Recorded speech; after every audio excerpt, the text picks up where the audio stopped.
yourself? Well, my name is Mutabaruka. Mutabaruka, and I'm curious, first of all, how do you feel about the Queen's death? I don't have no feelings about it, you know. No feelings at all? No. Even though this is a Commonwealth nation and she was the head of state? She's the head of state of the Commonwealth nation. I am not part of the Commonwealth. I don't recognize myself as part of the Commonwealth nation, even though I'm in a Commonwealth nation.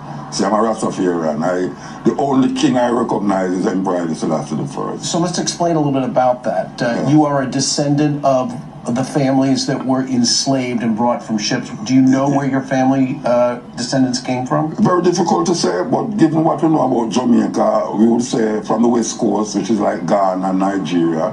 Most of us is from Ghana. Because we know about the Accra compound, and we know about the Coromantee.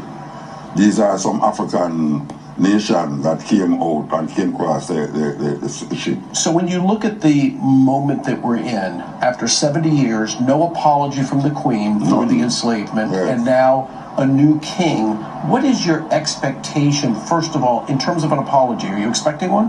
Look here, the Queen has been there for 70 years, and she has been all over the world, one of the most traveled monarch of England.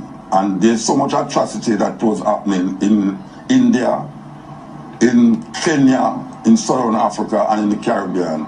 And she has not even recognized that her family was responsible for what is taking place, especially now what is taking place in Jamaica, because all they did was to rebrand slavery and call it colonialism.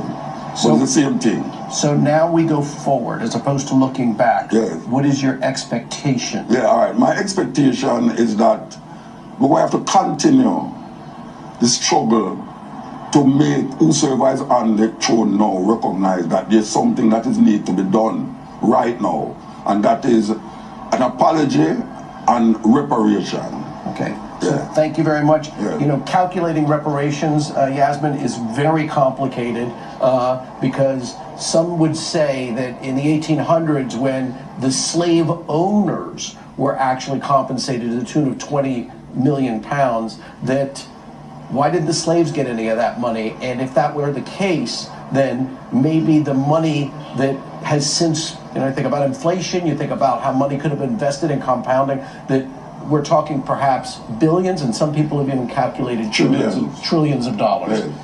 Yasmin?